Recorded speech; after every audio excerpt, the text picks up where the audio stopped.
ഈയിടെ PF Mathew sir പറയുണ്ടായി, വളരെ എളുപ്പത്തിൽ വായിച്ചു പോകാൻ പറ്റുന്ന ഒരു പേജ് ടേണർ അല്ല നല്ലൊരു നോവൽ എന്ന് പറയുന്നത്.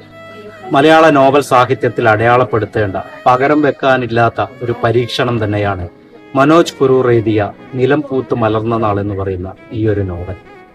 സംഘകാല ജീവിതവും സംസ്കാരവും മലയാളവും തമിഴും കലർന്ന ദ്രാവിഡ ഭാഷയിലൂടെ അതിമനോഹരമായിട്ടാണ് ഇതിൽ അടയാളപ്പെടുത്തിയിരിക്കുന്നത്. പാണരും കൂത്തരും തങ്ങളുടെ ഉപജീവനത്തിന് വേണ്ടി പാട്ടും കീർത്തനങ്ങളും കെട്ടിയുണ്ടാക്കി രാജസദസ്സുകളിൽ പാടുന്ന കൂട്ടരാണ്. നന്നേ ചെറുപ്പത്തിൽ നാട് വിട്ടുപോയ മൈലൻ ഏഴിമല നന്നന്റെ നാട്ടിലുണ്ടെന്ന കേട്ടുകേൾവിയിലാണ് പാണരായ പെരുമ്പാണന്റെ നേതൃത്വത്തിൽ കൊലുമ്പനും സംഘവും തങ്ങളുടെ നിലയിടം വിട്ട് യാത്ര തുടരുന്നത്. കൊലുമ്പൻ, ചിത്തിര, മൈലൻ എന്നിവരുടെ ഓർമ്മകളിലൂടെയാണ് ഈ പുസ്തകം സഞ്ചരിക്കുന്നത്. ആദ്യത്തെ അധ്യായമായ കൊലുമ്പൻ പ്രകൃതി വർണ്ണനയിലൂടെയും വേൾപ്പാരിയെ ചതിയിലൂടെ കൊലപ്പെടുത്തിയ മൂവേന്ദരുടെ കഥയിലൂടെയും കടന്നു പോകുമ്പോൾ, രണ്ടാമത്തെ അധ്യായമായ ചിത്തിരയും മകീരനും തമ്മിലുള്ള പ്രണയത്തിലൂടെയൊക്കെ കടന്നു പോകുന്നു. എന്നാൽ മൂന്നാമത്തെ അധ്യായമായ മൈലനിലേക്ക് എത്തുന്നതോടുകൂടെ കഥയുടെ ഗതി തന്നെ മാറിമറിയുകയും ഇതിലെ യഥാർത്ഥ രാഷ്ട്രീയം നമ്മുടെ മുമ്പിലേക്ക് കൊണ്ടുവരികയും ചെയ്യുന്നു. സംഘകാല രാജാക്കന്മാരും സംഘകാല കവികളും ഒക്കെ വന്നു പോകുന്ന ഈ മനോഹരമായ നോവൽ നിങ്ങൾ വായിക്കാതെ പോകരുത്. ഇതിന്റെ വടക്ക് വേങ്കടമല, തെക്ക് കുമരിമുനമ്പ്, കിഴക്കും പടിഞ്ഞാറും പെരുങ്കടൽ.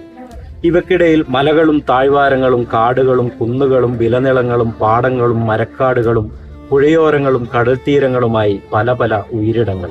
അതിരുകൾക്ക് അടക്കമില്ലാത്ത വലുതും ചെറുതുമായ നാടുകൾ. വേട്ടയാടുന്ന ഏനരും കുറുവരും നിലമൂഴുന്ന ഉഴവരും പൈക്കളെ മേയ്ക്കുന്ന ആയരും കൊള്ളക്കാരെങ്കിലും പോരാളികരായ മറവരും കുക്കുണ്ടാക്കുന്ന ഉമ്മടരും മീൻപിടിക്കുന്ന പരതവരും മറ്റും അതതിടങ്ങളിൽ അവരുടെ തൊഴിലുകൾ ചെയ്തു. പാട്ടുകാരായ പാണരും ആട്ടക്കാരായ കൂത്തരും വെറിയാടുന്ന വേലന്മാരും പട്ടുനെയ്യുന്ന ചാരിയരും യാഴും പറയുമുണ്ടാക്കുന്ന കുയിലുകരും വേൾവി ചെയ്യുന്ന അന്തണരുമൊക്കെയായി വേറെയുമുണ്ട് പലയിനം ആളുകൾ. 17 നൂറ്റാണ്ടുകൾക്ക് മുമ്പാണ് വലിയ നാടുകൾക്കുടയവരായ ചേരചോയ പാണ്ഡ്യന്മാർ എന്ന മൂവേന്തർ. ഇണങ്ങിയും പിണങ്ങിയും അവർ നാടുവാണു. വലിയ വലിയ പോരുകളിൽ നാടുകൾ വിറകൊണ്ടു. ചെറുനാടുകൾ പിടിക്കാനും പങ്കിടാനും അവർ ചിലപ്പോഴൊക്കെ ഒന്നിച്ചു. അവർക്കൊപ്പം കൂറ്റമില്ലെങ്കിലും തന്റെ ഇടത്തിന്റെ കുറവില്ലാത്ത ചിറ്റരജരും കുറുനില മന്നരും നാടുവാഴികളായ വേളുകളും. ഈ മനോഹരമായ പുസ്തകമാണ്. ഈ പുസ്തകം നിങ്ങൾ മിസ് ചെയ്യരുത്, വായിക്കണം എന്ന് തന്നെയാണ് എനിക്ക് പറയാനുള്ളത്. വായിച്ചു നോക്കുക. മനോജ് കുറൂർ എഴുതിയ നിലം പൂത്ത് മലർന്ന നാൾ.